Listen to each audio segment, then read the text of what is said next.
The Floor Academy podcast is sponsored by Trelama, the trade labor marketplace, where businesses can find skilled trade labor, such as flooring installers, and where flooring installers and other skilled tradespeople can find permanent or project work. You can set up your profile at trelama.com, TRALAMA.com, or download the app from the Apple App Store or Google Play. And remember, Trelama is always free for skilled tradespeople.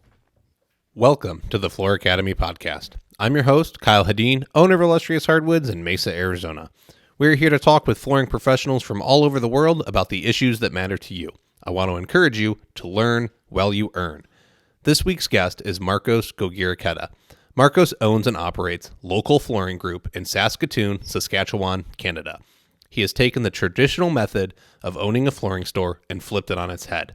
After being able to carry some major brands when he first opened, some of the good old boys club complained to their reps about him having product too.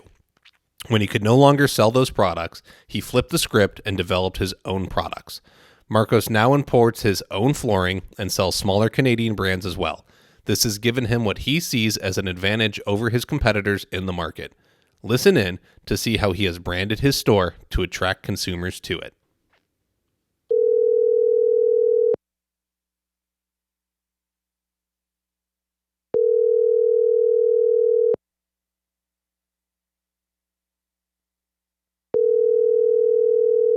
Marcos Guerequeta, are you on the line? Yes, I am. Awesome. How are you doing? I'm good. Welcome to the Floor Academy podcast. Thank you for joining us from Canada. Always nice to get somebody outside of the States with an opinion. Right. So you are up north. You know, you guys are going to say a and a boot a lot. I guess that's the running joke down here. I don't think I'll notice, but everybody else will. Right on. So, you know, who are you? What do you do? Why do you do it? How do you do it? How'd you get into doing it? All that fun stuff. Okay, so I actually started. I was just pulled off. I was putting in baseboards with a buddy, Scotty J, and I was just putting in baseboards pretty much to make a buck while I was in university doing finals, and the flooring store that suckered me into this business asked if I wanted a job, and I took it. I got lost in flooring, and that was like 10 years ago now. So, okay. Yeah. So you were installing then, like you were doing baseboards for a buddy, but then they conned you into like full-time installer position. Yeah. So they pulled me in as a warehouse guy at the start, and then I essentially just sat in front of a lot of people and learned from installers, salespeople. Really, just wanted to see everything because it was so interesting. So I just kind of like, as a warehouse guy, I would dress nicer than I should have, and I would bounce into the showroom if I had an opportunity. If I was able to, I would leave the shop and go on an install to learn instead of sit there and twiddle your thumbs and make money, I guess. But yeah, I just was very interested in it because it was just every year, every month, it seemed like they were dropping a new something. It was so cool. So it just really interested me off the start, and got lost in it again. Essentially just kind of moved into wanting to do my own thing, and started my own store. Moved into we had a lot of clients. I had a lot of clients built up when we had opened our own store, and had a lot of promises from reps to pull over with, saying like they'd open us with it. And we got it. It just didn't happen that way. So we opened up. We even got opened up with like big dealers, like Target even, say. I sold a couple jobs even. And after I sold it too many jobs, we got our plugs pulled. So some stores wouldn't, or some dealers wouldn't even open us up um, with what happened, like the Mohawks and stuff, Okay. and Shaw. But what happened was we opened up, sold a couple jobs, made a little bit of noise, and the boys club, the mafia, I call them around here, but they ended up shutting me down because they straight up said to like our reps, if you open up them, we're throwing your racks out, and good luck out there. So it turned into them making a business decision, and I had to pivot and adapt. Okay, so So let's. yeah, Oh man. Okay, let's go backwards a little bit here. Okay, so you're sure. working as like a warehouse guy. Did you move into sales for that shop before you like Yeah, I did. went? Okay, so like you kind of worked your way up. You moved into sales. You built relationships with the reps from the different distributors and manufacturers. Right. You obviously would have probably some commercial clients or something that you built relationships with. So how did you finance your store? Like where did the money come from? Because it's not generally,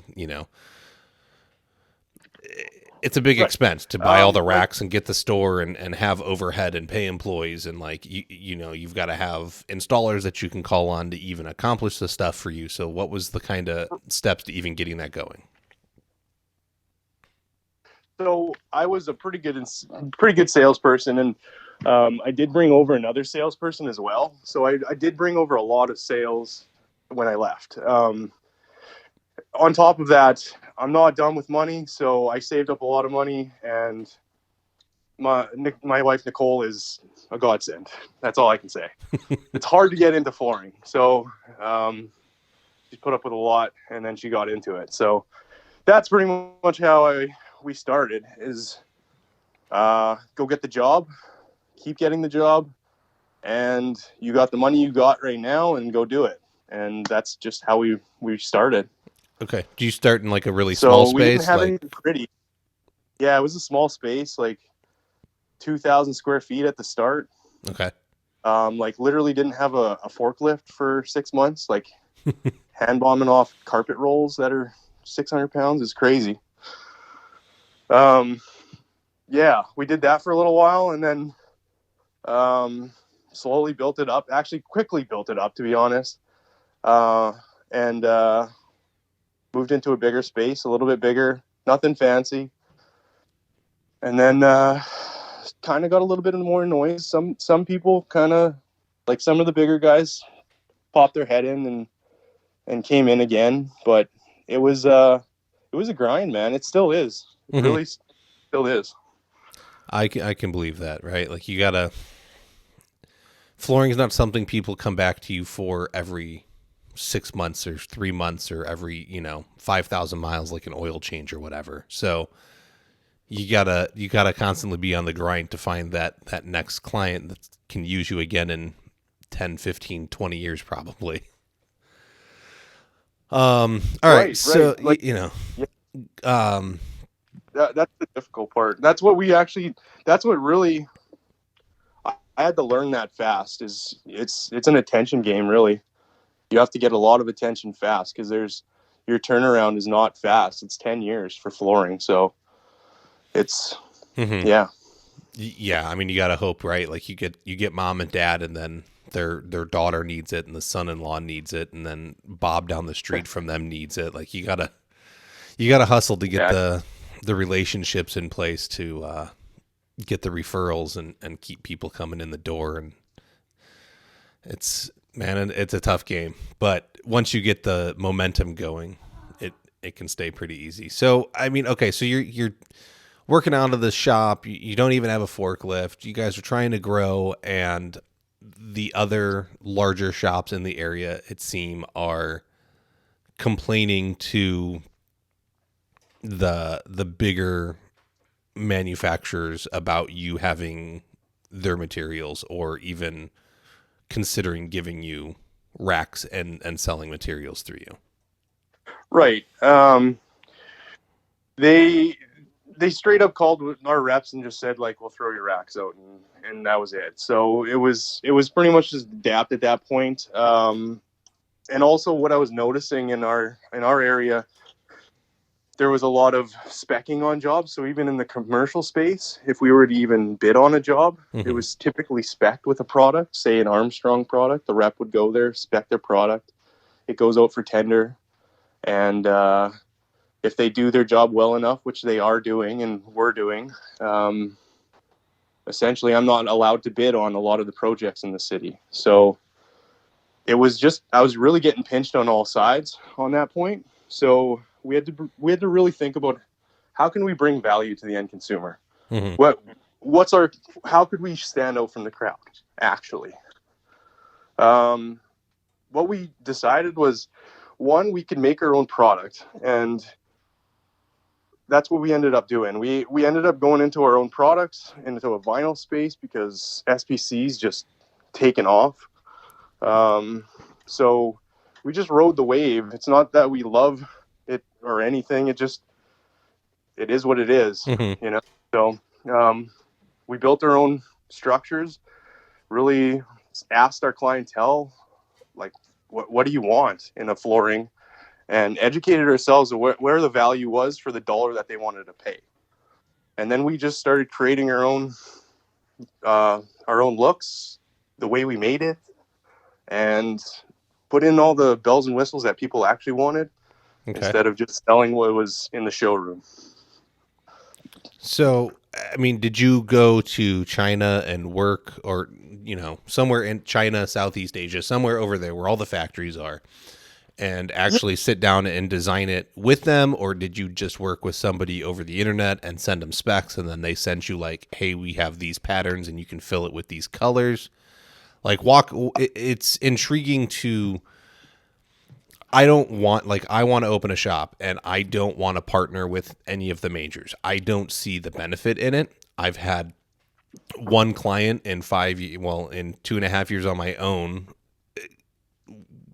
request a specific major laminate, and I was able to just send her to, you know, a place that will give me a 10% kickback on the sale. I said, go here, talk to them, whatever. Other than that, I sell a white boxed vinyl as my main product, and nobody questions it, right? I send them to a website. They look at all this like mumbo jumbo about how it's dent resistant and super fancy and this great thing, and they can see the colors. It's got a room visualizer. They pick a couple colors, they bring it out to their house, and they purchase it. It shows up in a white box. Nobody cares.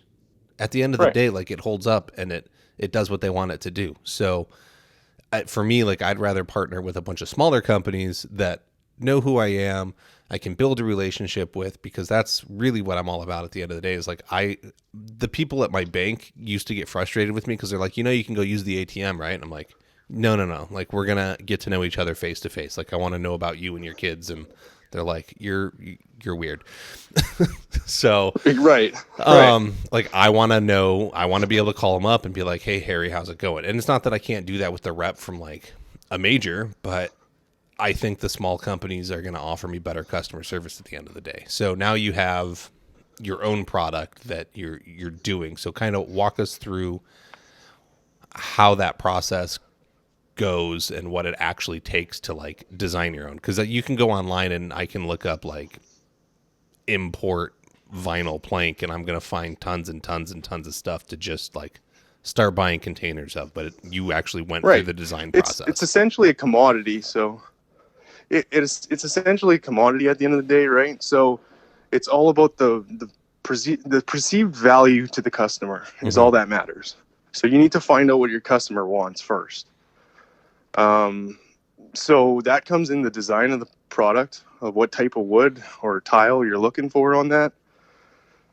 The feel of that, there's a lot of different things you can do with it. The bevel, as simple as a bevel on it. A painted bevel is value to a customer, but it's whether or not you want to put that money into the product too. Because sometimes, for instance, in my area, a lot of the older crowd don't like a bevel because where I'm at, it's a lot of dirt, a lot of mud, a lot of snow. So that gets in the cracks. They think in their brain it's going to be dirty. So keep the bevel out of it. They want a smooth surface. You put a micro bevel instead. So the fun part of it all is when I got into it is you can actually design your own product. And it's based off the value you can go find out. So it's not easy by any means, but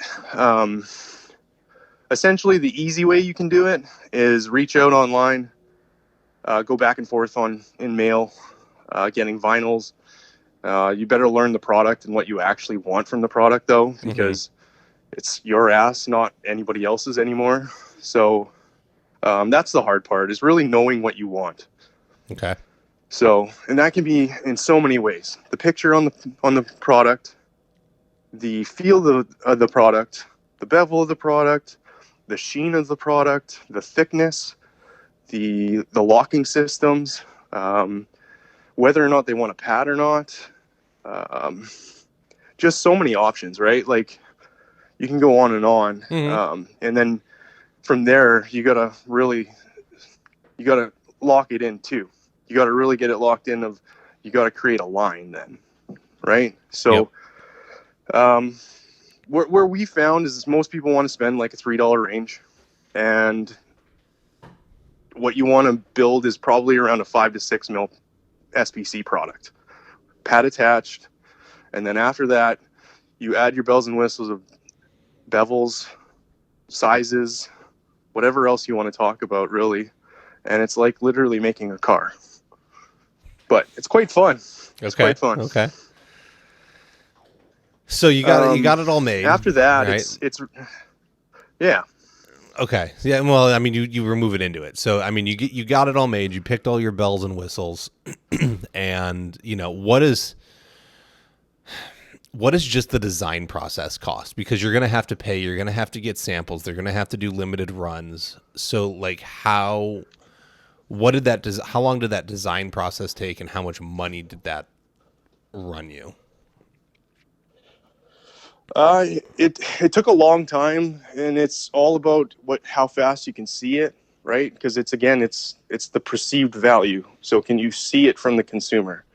Can you actually get that out of them, and then make it the way you want to do it? So it's really on the time you put in, and because you're not just selling out of a showroom, right? You got to understand what the heck you're talking about with the products then, on top of everything.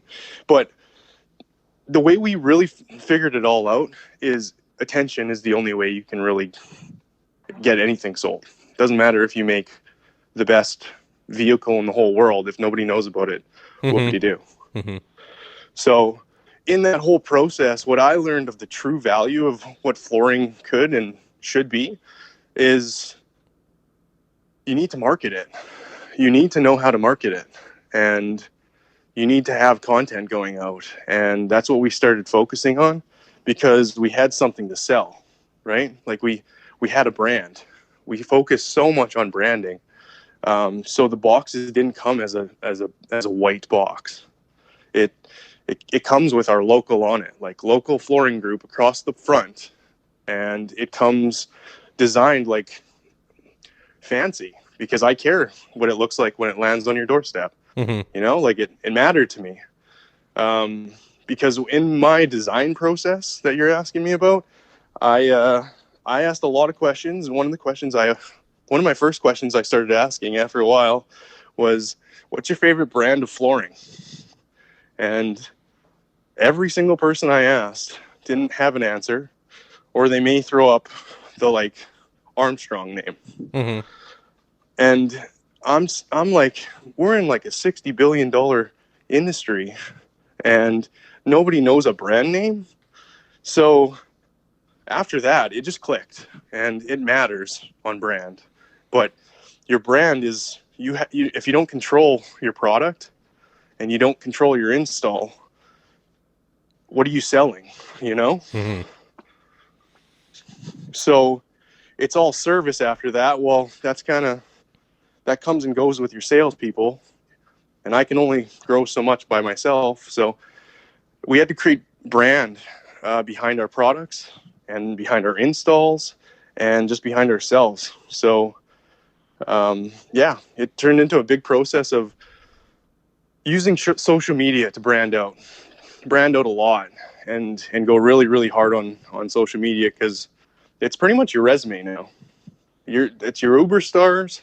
It's where everybody talks about you. Somebody will say something good or bad about you. It's going online. So, like, we looked at it as, look, we are genuinely trying to make good product. We are genuinely trying to push out a good install, and we are genuinely trying to put out a good service. So we don't need to hide from social media. It's actually something that's going to project us through. And once we focused on the branding, with the product, with the service, with the install, and having our installers thinking this way too, it really all came together, and that's what made us pop the last couple of years. Okay, so you developed a product, you branded the box, so it's not just a white box, and then you developed a brand for your store that was carried through from the time a consumer walks in to the time the installers finish up at their house. There's like documented processes that need to happen, and everyone has to execute in order to keep that name the same. So exactly, are people coming and requesting that brand at other stores now that you know of, and they can't even get it because it doesn't exist? Or do they just automatically know that you guys are the only place in town that has that brand? It's a little bit of both. What we're having either stores reach out to us, or else just mom and pop that want to start a new shop are reaching out to us to open up a store. The beauty part of it all is if you create your own brand, since nobody cares about brand, if all you do is talk about your flooring brand and your flooring, if you have that kind of value behind it, what ends up happening is when they think of flooring, they just think of you. Mm-hmm. Because for one, nobody's selling their own product, and if they are, they just white label it like you do. And two, nobody's actually marketing at all in flooring. They actually usually brag about it, saying we don't do it, we get it on referrals, which is fantastic if you've been in the business. But I only started 5 years ago, so I had to get my business. Yes. So I've been focused on actually marketing and getting more business because I want to grow. And yeah, so we do a lot of things online, but there's a lot of value in flooring, and if you show it, not only will it grow sales and increase your sales, but it'll also inspire a lot of people to either do their flooring, but also you'll get a lot of kids looking at flooring as it being cool. So then our trades we'll have some trades coming up that think flooring's cool and not hard.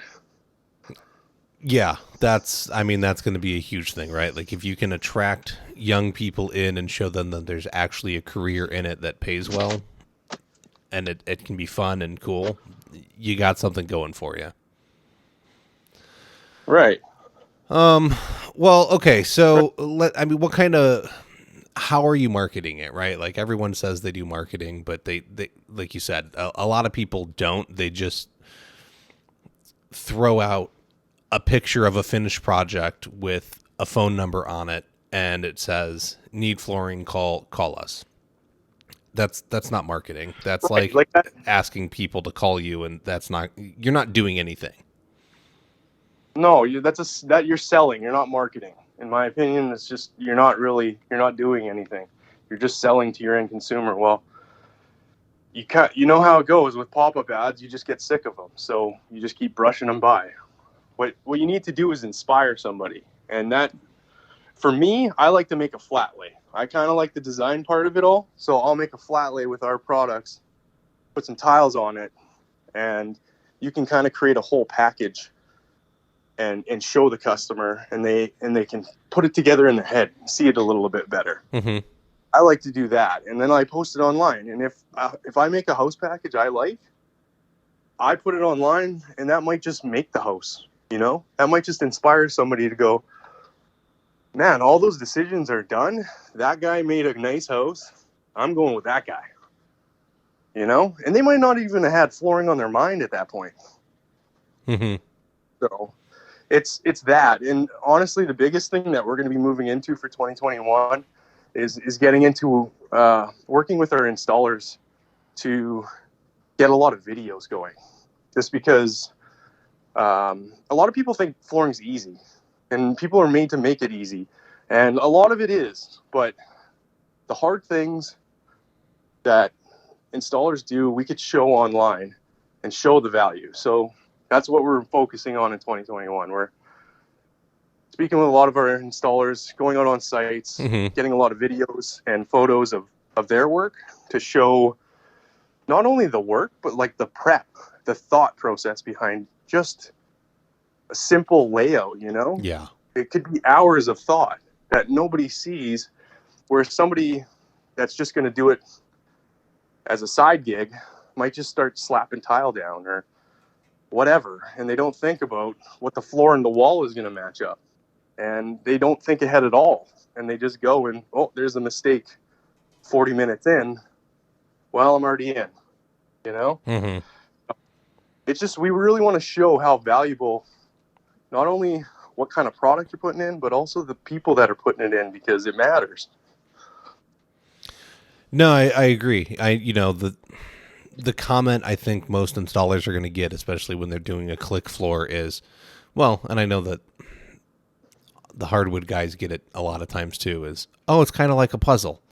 It all just starts going together, right? Well, yes, it's very easy when it's a rectangular room, and you can start on one side, you finish on the other. There's no doorways, there's no kitchen island, there's no anything to deal with, right? Like, prep the floor, install it, and you're good to go, right? Couple hours, no big deal.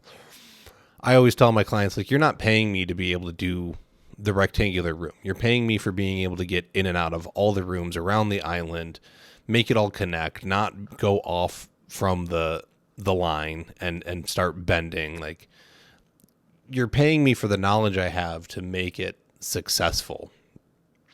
That's what you have me out here for. If it's one room, like, I'll tell you how to do it. I don't care. Do your room. I'll save the money. It doesn't even bother me. But there's a lot of them also notice that I spend, half the day doing prep work, and then the room gets installed in like an hour, and they're like, what? Why did it take you so long to get there? I'm like, because if it's not right, it's going to fail. And so I think showing that the people think they get to go to the box stores and pick up whatever product is readily available. They take up the carpet and the tack strip, and they just start throwing this flooring down. And that's not how this stuff works.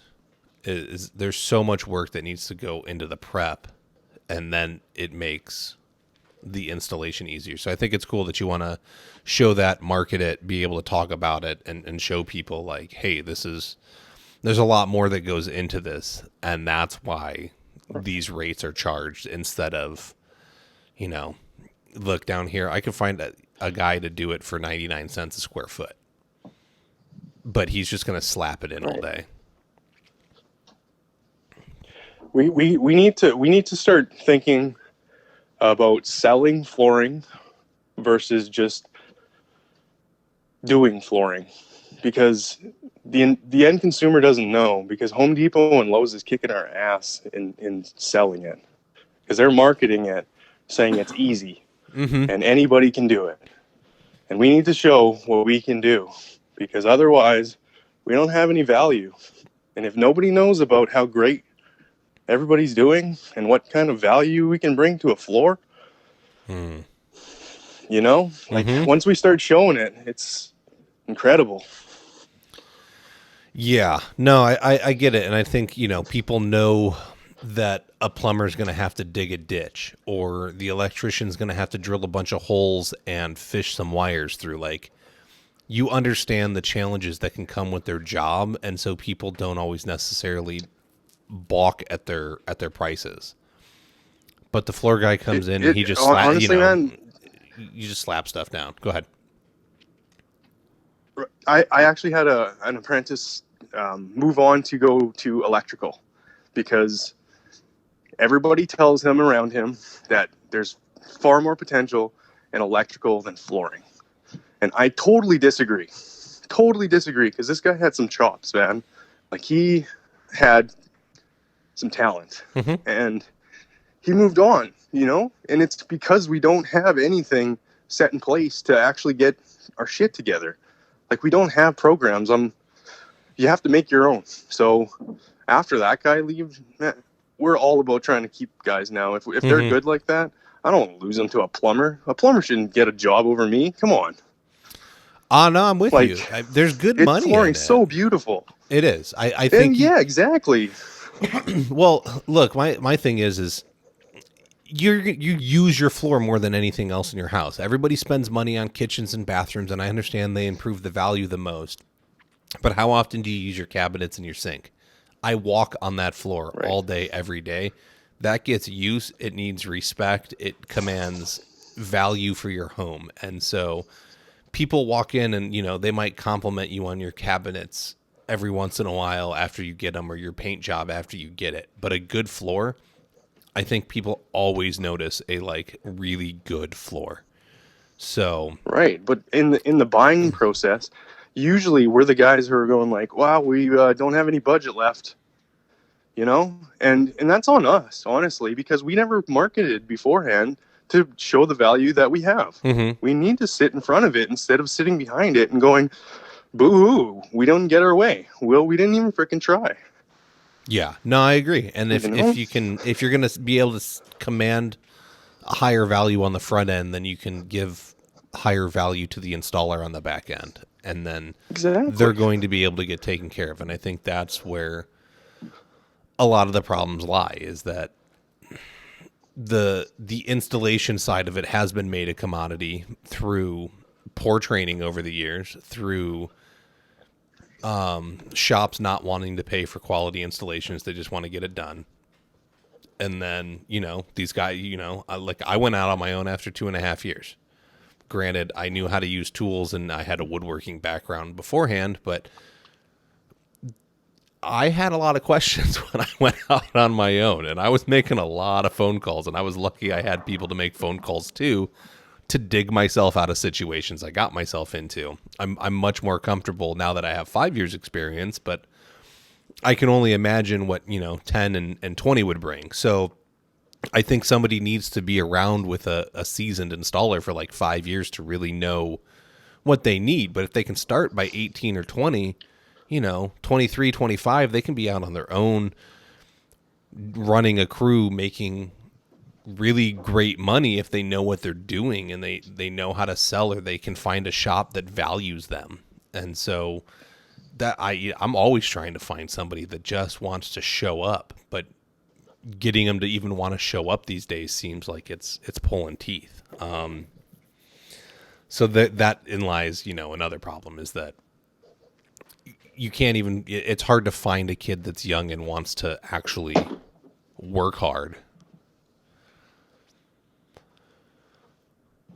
Yeah, typically it's usually a hard find.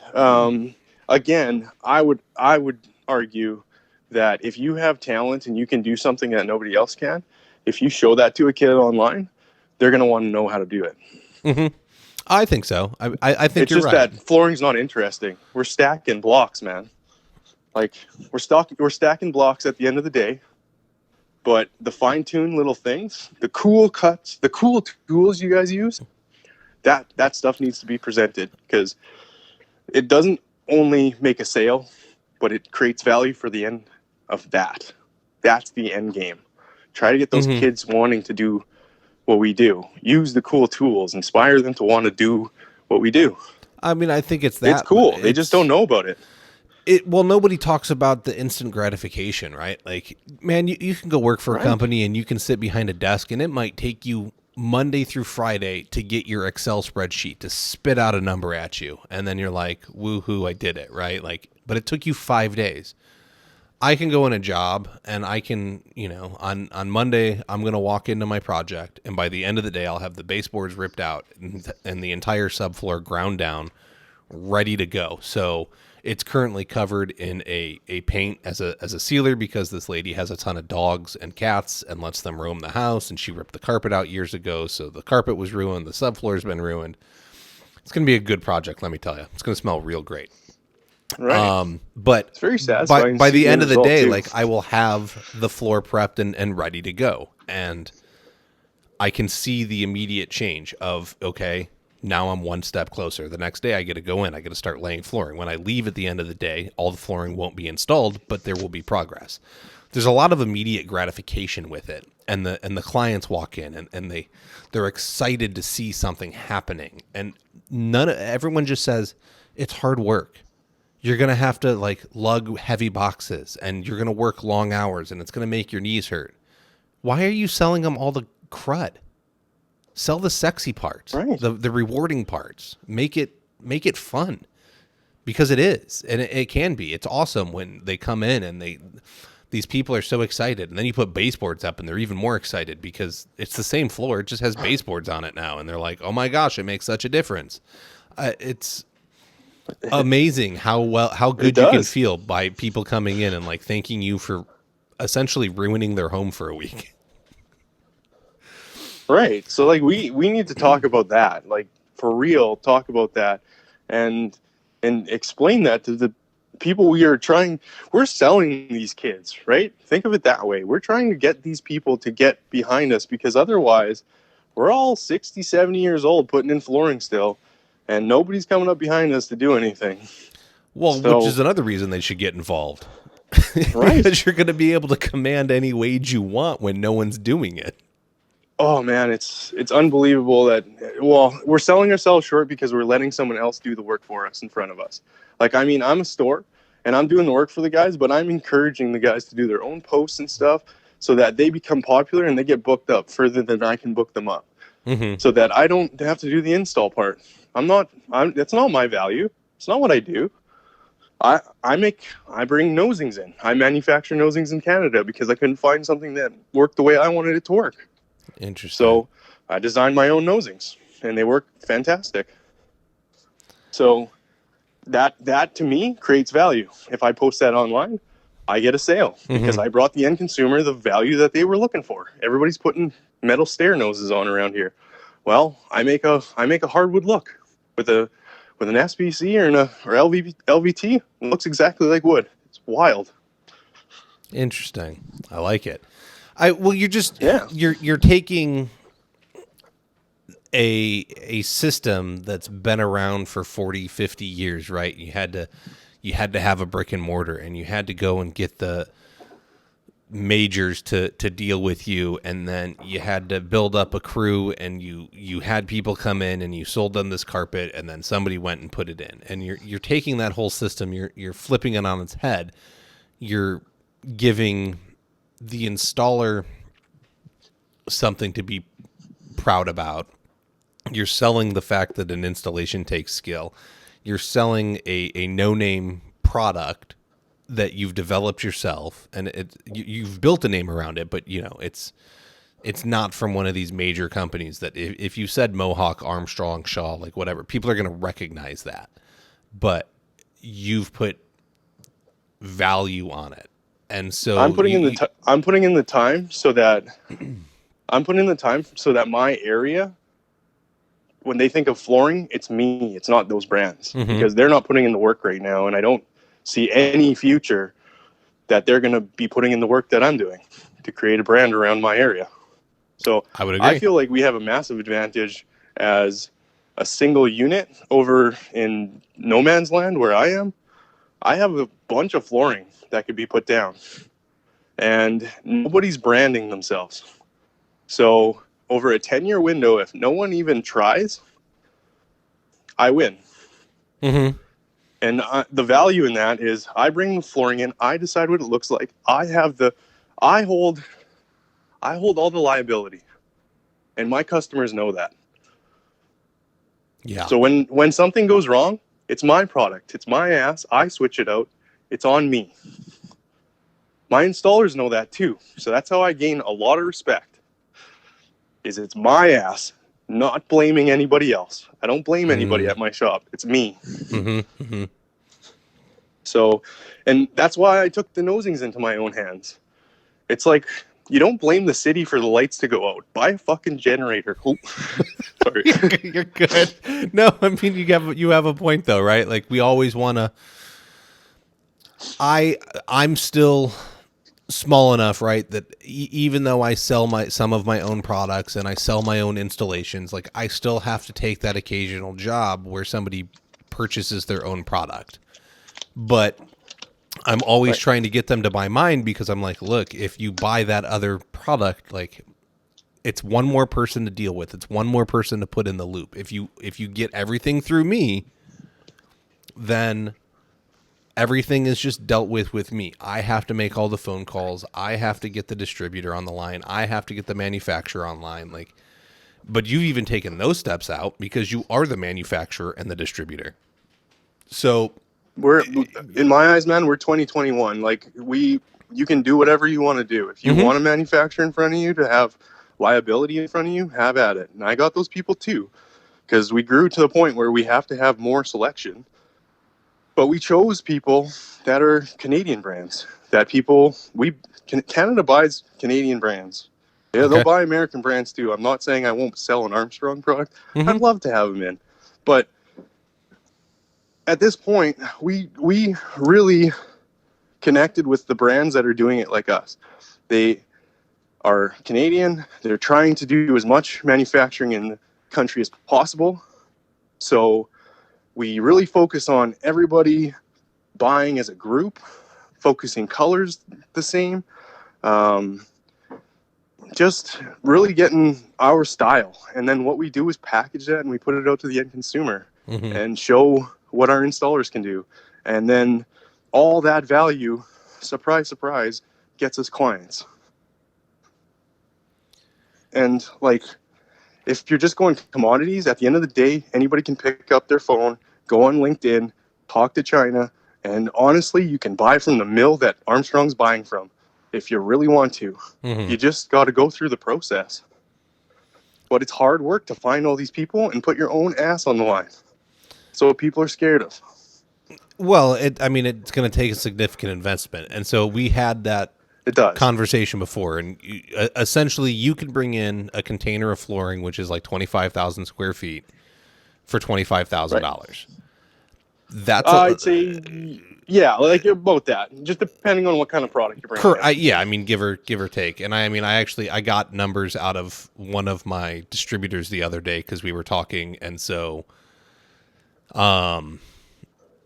that's about where they were at with the freight. I think it came to like $1.60 a square foot. By the time it like got on the container and got all the way over here, like the product that we were looking at was like $1.60 a square foot, and I was like, all right, well, I mean, you're selling it for that, so you make that margin, and then I'm able to make this margin. And if I could save the dollar that they're marking it up, and I got to make $2, I mean, hey, it might be worth the liability, but you're tying up a lot of cash, and you're also tying up product that you don't know that you're going to sell, right? Like, you have to get those colors right, because I have 40 colors from them, and I generally sell like 5. So it's if you buy 5,000 square feet of a color that just sits there, you've got $5 to $7 grand just sitting there in a container waiting to do something. So it's going to be a little bit higher risk, but you're going to get a higher reward on the back end. The reward on it is, honestly, if you do it the way I'm doing it, is the reward behind it is you have enough margin to market if you go direct. If you can sell, then sell. If it sells, it's good. If you can't sell, learn how to market it. If you know how to market it, it'll sell because you have the margin to work with. It goes away. So it's a gradual thing, and I mean, you do have to choose things correctly, like, for sure. Like, that's where we spent a lot of time and a lot of money actually just focused in on first picking out colors, again, the value behind it, and actually making a line that would sell.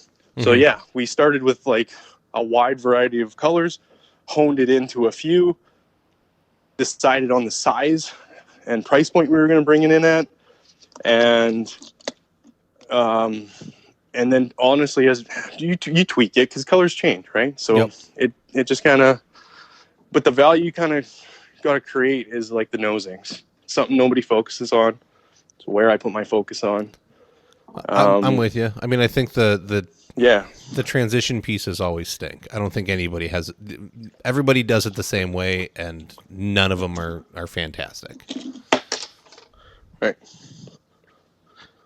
So I definitely think there's value in being able to have something that stands out, right? Like I'll only carry products if they have a flush mount nose. But then I have to like how that flush mount nose mates with the product. And all of this is just because I'm a picky installer. And at the end of the day, like I need to churn out a product that looks great. Not that most of my clients understand what they're looking at and they're going to think basically anything looks great. But by me being picky about what products I use, I can end up with a better product than the neighbor that's going to get the same work done. And they're going to end up with an overlap nose. And then the neighbor's going to come over and be like, how'd you get that? Like, whoa, that's amazing. Exactly, but you can actually skip that whole process and waiting for the neighbor to come over is put that shit online and get everybody asking about it. Everybody's your neighbor online. Correct. Yes. It's actually the biggest word of mouth engine. It's insane. It's like it's word of mouth on steroids, literally.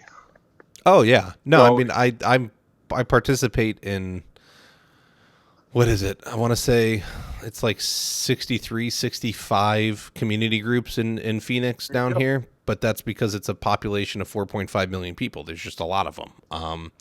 I was looking at moving to an area that was 500,000 people, and I couldn't find more than like 10 groups to participate in. So there's definitely like correlation to, how many community groups are in your area and the size of your area. But yeah, everyone goes on there and immediately they're like, hey, I'm looking to have this done. And 15 companies jump on board, or, and then 10 other people chime in of, hey, I had these people do the work. They're great. I had these people do the work. They're great. And so, yes, if you can get everyone talking about you, then they're more likely to go with you because they want to go with somebody that other people have used and liked and trust. Right. Man, what else are we? I mean, it seems so. You're putting stuff out on social media. It seems like are you doing any print stuff, or are you mostly focused on like Instagram, Facebook, and that's where you're trying to build the value behind your store? You know what? No, we do actually a lot of direct mail too, because a lot of people are sitting at home. So even as far as me walking around, putting flyers in an area that a lot of people walk around in, it just go say hi, act like the mayor, and make some friends. Just do the old school way too, because that works just as well. No, that's great. If you're doing direct mail, are you targeting certain neighborhoods you want to be in, higher end homes, or are you just blanketing the city with the direct mail? Yeah, I mean, if I'm going to spend the money, I'm literally going to put it in their mailbox, right? Because I'm going to choose my customer. I can see I see them, right? So that's what we do. I just pick an area, and I don't spend my time on it. I mean, you spend an hour and you put out 250 flyers. It's pretty good, you're going to hit pretty good. Okay. So, and you get to choose your clientele. You get to see their house, get to see what they put money into, I guess, is you get to see what they do, their spend. No, that makes sense. It's the neighborhood I live in. Like I've done one job for a neighbor, and it was very early on, and like I don't work where I live. It's not the greatest neighborhood. Right. It just doesn't happen. And so I've been able to market myself outside of my area better than inside my own area. I just don't fit the budget for where I live, essentially. It's right. Interesting how that works. And so you've got to go find the people that are, you got to know your ideal client, and you got to keep track of that stuff. Are you generally Right. working in a $200,000 home? I don't even know if those barely exist these days, but where I don't think they do. no, mine's not. They were going for about 200. Now they're just under it, but it's very hard to find one on the market for sure. But it's where are you at? Where's your ideal customer, right? Like, are you in apartments all the time and you do like apartment flip work because you're subbing through a shop that has that contract, or are you in $1 million homes, $500,000? Like, you got to learn who you're working with all the time and what you offer appeals to, so that you can really focus in on it. And it seems that you've spent the time to do that, which I don't think a lot of people do, right? They're just going to buy some Google AdWords and they're going to hope that it sticks. And then they're going to buy a Facebook ad and they're going to say, maybe they pick a zip code and then they'll change it to be, 29 to 67 or something like that for the age range. But they're just going to send it out to everybody instead of really trying to hone it in on people that they know fit their demographic. Because if you start looking at all your clients, you will find things in common with them. And one thing I've noticed is a lot of the people that don't ever fight with me, and I can give them the presentation, do the consult, give them the numbers, give them a price, and they're just like, yes, immediately. They're all one part of the couple has started out at the bottom of a company and worked their way up. Like, one dude worked for Macy's and he started as like the guy that folds shirts and puts them back on display when he was in high school. And now he's a district manager or like regional manager for like 5 states. Or, they've started their own business. And so they see me, they get my work ethic, they see the hustle, and they can respect that, right? Like, they've been through that. They respect the story behind it, right? You sold the story. Correct. They can actually feel it, right? Mm-hmm. And so, like, that's what we really focus on too, on just pushing it. You push that online. Mm-hmm. And I think people, when they see you doing something different, when they see that there's, well, one, you got to tell a story. And so when you start telling a story, people can connect with it. But when you can make your potential client the hero of the story, and this is all stolen from what's his name? Robert Miller with Story Brand. But like, if you make your client the hero of your story, you're going to sell a lot more. Nobody cares about me being the hero. Me doing the install doesn't do anything. But the fact that you can come to me and I can guide you on the floor to choose that's going to work best when you breed dogs and cats in your house and they piss and poop everywhere. And I can get you a flooring that's going to hold up to that as long as you maintain it and clean it and don't let it sit there for days on end. Like, you're the hero, right? Like, I get to be Obi-Wan and you get to be Luke Skywalker and blow up the Death Star. Like, congratulations. Right. Yeah, exactly. It's all about the story, honestly. And if you can make it resonate to your end consumer, that is everything. Mm-hmm. It'll get you the job, even if your price is higher. That's it. And you can command a higher price because you're selling a better product and you're going to put more into it, most likely, right? You're going to have the better installers that you can pay higher wages to, that are going to make sure they're doing the prep and not just throwing down square footage. You can build a better product and import it so that you can compete and have an advantage over the other products. It all starts going together. And so it's interesting that you've seen that and been able to build it.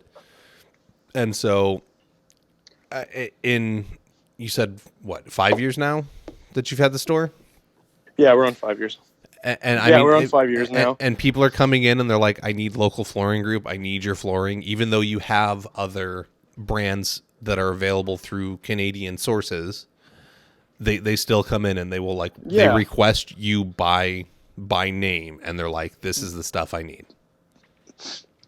So what's been happening is because actually what really made it happen was when COVID happened, everybody went online, and that's what we really set up prior to that. We were just hitting points that people weren't touching on, and online was blatantly obvious that it's so far behind. So all we did was take photos of all of our products that we have, put them up online, and presented them quite nicely. Really got our website up, did it well, got prices on there because we can, and yeah, really made it easier for the shopper. And that's what we're going to continue doing too, is just make our online easier. And the thing we can do with that is because we control our own product, I can put my MSRP ups, and there's nobody going to be telling me that my price is too low or too high, or if I have a sale on my website. Nobody controls what I do. Yeah. I run my own thing from top to bottom now.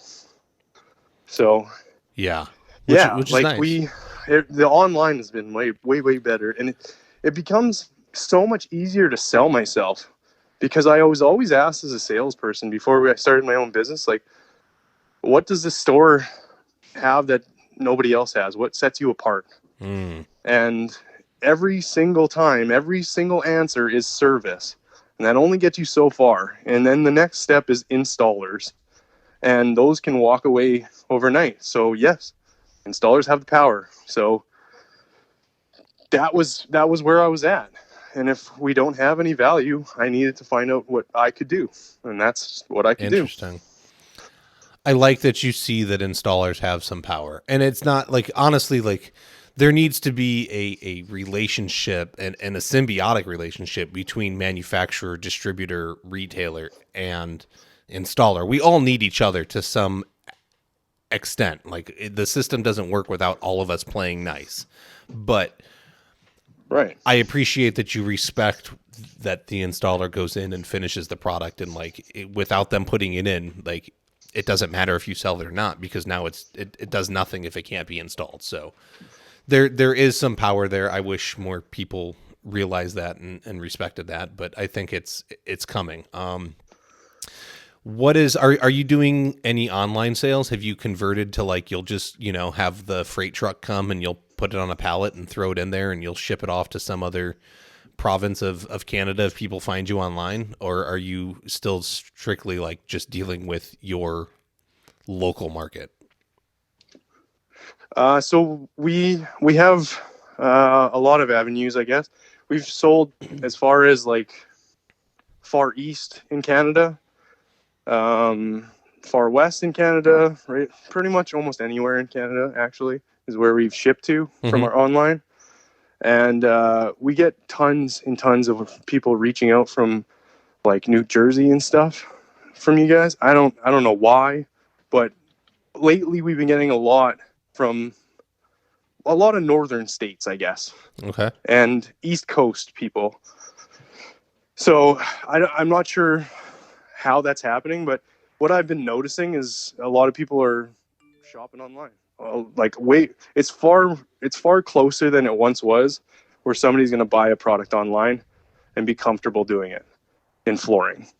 It's still hard for me to say, like, we're not going to have a use for a showroom anytime soon, but we're very much getting closer to the automotive style, where people are shopping online, knowing exactly what values they want in their flooring, and reading your story online, seeing if you're the person they want to buy from. So it's going to get further and further into us, and Ford is really, I see that closer than anything in the future. And the faster everybody starts thinking that way, the faster it'll go. But right now we're kind of not doing it yet. So I'm not sure why. I'm chalking it up as, like, the times are obviously too good for you to go earn more sales, or, I don't get it. But I think if there's any sort of downturn, that's where people are going to have to spend some time really focusing on, is creating content and bringing value to the end consumer online, telling your story online, figuring out your online shopping. And after that, does a brick and mortar sound like you need it all that much? No, but at the end of the day, are you going to buy the Ford from Cars Are Us, or are you going to go to Ford? You know? Yeah. Well, So I it's mean, all relevant in that sense. yes. I mean, well, and so okay, you said that you have like mom and pop shops like approaching you to Yeah. carry what you've branded. So are you, if you're shipping all over Canada currently through your website, if people start coming up in that area, are you going to like essentially you're your own distributor, and so are you going to give them like exclusive rights to an area? Like, has any of this started coming into play where you've given them your brand to a mom and pop shop and that they can sell it, but then you're directly competing with them and they're getting upset because they got it from you, but now they don't have like exclusive rights to it in their area? What's funny is I actually took the other approach, and I didn't align with another store or anything, or try to create a store. I actually aligned with installers that are working out in other areas in more of a wheel and spoke aspect. Okay. Because if I have the online shopping and I make it easy for my installer to sell the product, I feel like I got a better business model. Okay. So you get in the hands of the installers, let them sell it with some handsets and stuff, and then they can push it online. If they turn it into a store, have at it, man. I love the initiative. Go at it. Okay. Right? If you can sell, go ahead. Are they getting any? Right? Are they getting any kind of a kickback on getting the online sale or anything like that, so that they're making money on the product, or are they just getting the? We work with the guys. We make it fair and make it so there's an incentive behind everything. If you're not incentivized, I don't believe you're going to push the product as hard as you can. And I just felt like the installers or a salesperson in another area is a far easier than trying to be found in a showroom again. Because like I said, I don't think people are shopping that way anymore. They're shopping online, figuring out what they want. If we made it easier, they would shop more. I honestly believe flooring would increase in sales if we all started as flooring stores, manufacturers, everybody, installers, everything. If we started doing that, we'd sell more flooring. Interesting. I love that you flipped the system and developed your own that's working for you, and it's not how everybody thinks the system should go. And so it's I don't know, it's amazing. I love hearing it because it gives me hope that like for what I want to build and make and grow, it's kind of the same thing. I don't want to work with the majors. I want to find the smaller brands to work with. I would consider bringing in my own product if I could find the time between running the business to make that all happen. Right. I want to give respect to the installers and make sure that they're paid well and taken care of, because without them, it's not going to look great. And at the end of the day, that's what we're selling. It's a floor. It needs to look great. So I love what you're doing. I love hearing this. I love that it's being successful for you. I like that it's different than every other system out there. And I think it's. I didn't like playing their game, so I made my own board. There you go. And I mean that's why I work for myself, right? Like me playing everybody else's game board didn't work, so I went and developed my own, and this way it works for me. So I flipped the board and I left. I think that's the best analogy I've heard of it. That's awesome.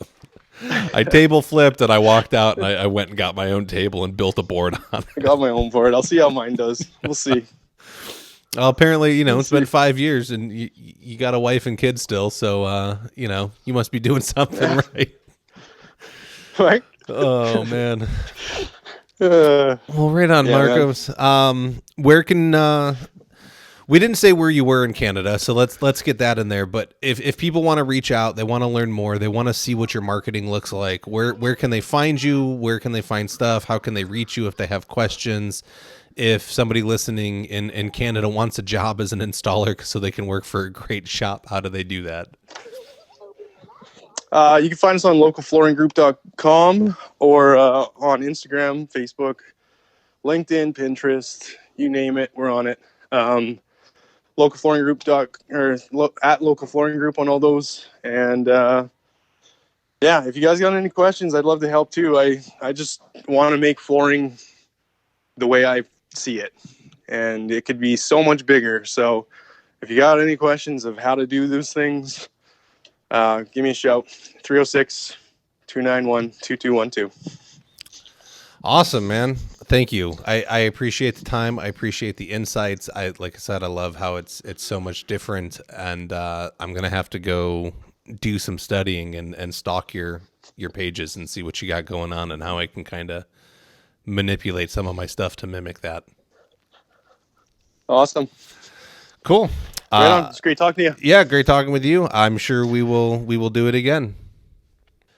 That's all the time we have for this week. To keep the conversation going, head on over to the Floor Academy Facebook group. Be sure to subscribe so you can hear each and every episode. We can be found on Apple Podcasts, Stitcher, Spotify, iHeartRadio, Google Podcasts, and most major podcast directories.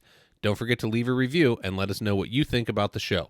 If you would like to be a guest, have questions or feedback, you can email us at flooracademypodcast@gmail.com. You can help support the show by becoming a patron over at www.patreon.com/flooracademy. Remember to learn well you earn.